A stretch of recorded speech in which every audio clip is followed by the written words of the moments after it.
एक दूसरे के ऊपर क्या कुछ लांछन नहीं लगाई। भारत सरकार ये हमें बताए कौन सी ऐसी मजबूरी है, लेकिन किसी से भी अब तक इस समस्या का समाधान नहीं खोजा जा सका। आप जो कहेगी जो खुल के मीडिया के सामने नहीं कहना चाहती। आखिरकार वो कैसे निकलेगा? मुझे लगता है ये बंद कमरे में बैठने की बात है। अब तो ऐसा लग रहा है कि कहीं ना कहीं भटक सा गया है। तस्वीर जब आपने कोई देखी भी है। पार्टी सत्ता में होती है तो उसका कहने का तरीका कुछ और होता है।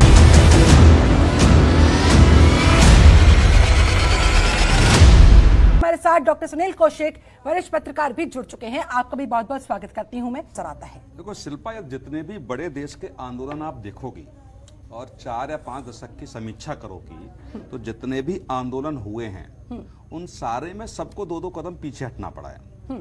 और एक ऐसा पहला आंदोलन है जहां आंदोलनकर्ता पीछे हटने को तैयार नहीं है। ये कभी नहीं हो सकता केवल बिल वापस करो, या तो उसमें संशोधन की गुंजाइश है या जिन मुद्दों को लेकर के किसानों को आपत्ति है या तो उस पर सरकार सहमति जता रही है। तो मुझे लगता है कि किसान के जितने भी संगठन हैं उनको भी भारत सरकार का मान सम्मान रखना चाहिए। और मैंने फिर कहा और मैं फिर कह रहा हूं इसको दावे के पूनम जी से लूंगी। हाँ। शिल्पा जी, मैं बड़ा दावे के साथ कह रहा हूं मैं इस पर कि ये बिल वापस नहीं होगा, क्योंकि तमाम मेरा पीएमओ ऑफिस के वरिष्ठ आईएएस से बात हुई। हाँ। उनका निष्कर्ष ये है सब कुछ कहने का कि जो भी कोरोना काल के बाद अंतरराष्ट्रीय स्तर पर जो पृष्ठभूमि भारत की निकल के आई है। हाँ। और जितनी भी बड़ी बड़ी कंपनियां भारत में आने के लिए अग्रसर हैं या लाइन में जो लगी हुई हैं, तो उनके सामने ये संदेश चला गया कि भारत सरकार झुकने वाली है। हाँ। या कुछ लोगों के दबाव के कारण कुछ भी फैसले बदल सकती है। हाँ। तो वो थोड़ा सा माहौल बिगड़ेगा। इसलिए रक्षा मंत्री ने और भारत सरकार की तरफ से ये आया कि हम इसको 1.5 वर्ष के लिए होल्ड रख सकते हैं। 1.5 वर्ष बाद हम समीक्षा कर लेंगे। तो ये सारी स्थिति है, ये सारे लोगों को समझनी पड़ेगी। दूसरा, टिकैत साहब ने ये कहा, इस बात की बहुत मैं उनके बयान से सहमत हूं कि भारत सरकार ये हमें बताए कि कौन सी ऐसी मजबूरी है कि जिस मजबूरी के कारण वो इस बिल को वापस नहीं ले सकती।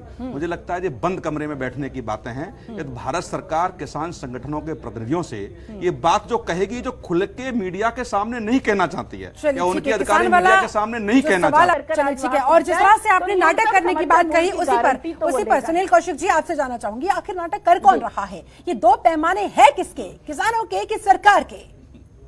नहीं, ये तो किसान नेता जो बैठी हैं पूनम पांडे वो बता पाएंगी। हाँ। लेकिन मेरा एनालिसिस ये कहता है कि जब आपका सरकार विश्लेषण क्या कहता है? सरकार का पक्ष रख रहे हैं ना, आप बताइए। नहीं, मैं सरकार का पक्ष नहीं, जो आपका विश्लेषण कहता है धरातल पर भी आप कोई भी पार्टी की सरकार, जब कोई भी पार्टी सत्ता में होती है तो उसका कहने का तरीका कुछ और होता है। 2013 की बात आप देख लीजिए, वही बीजेपी के नेता सड़कों पे थे। इनका लोकसभा का और राज्यसभा के तमाम भाषण इनके नेताओं को सुन लीजिए, तब इन किसानों के बहुत हिमायती लग रहे थे। और कांग्रेस ऐसा लग रहा था बहुत किसान विरोधी है। और जो संसदीय समिति बनी उसमें सारे लोग थे। जिस ड्राफ्ट पे हस्ताक्षर हुए हैं तब बीजेपी ने इसको लागू नहीं होने दिया। आदरणीय मुलायम सिंह यादव जी भी उसी संसदीय समिति में थे जिसपे हस्ताक्षर इसमें हुए हैं ड्राफ्ट पे। लेकिन आज बीजेपी सत्ता में है और सारे लोग विपक्ष में है तो इनको बिल्कुल बेकार लग रहा है। तो ये किसान संगठनों को समझना पड़ेगा निश्चित तौर से कि कौन उनके वास्तव में साथ में है। सत्ता से होना चाहिए सवाल। और सत्ता और दूसरी बात, एक सेकंड में थोड़ा लोकतांत्रिक तरीके से कोई भी राजनीतिक दल यदि किसानों के साथ जा रहे हैं तो ये उनका अधिकार है कि कोई भी सरकार के खिलाफ लड़ता है तो विपक्ष के सारी पार्टियां उनके साथ होना चाहिए। और ये राजनीतिक दलों ने स्वीकार किया है कि हम झंडा और बैनर के साथ किसानों के साथ नहीं जाएंगे, तो इसमें सरकार को आपत्ति नहीं होनी चाहिए। ठीक है नेहा जी आप जवाब दें। आप लोगों की जवाबदेही बनती है, तो इसीलिए सवाल तो आप ही से पूछे जाएंगे ना।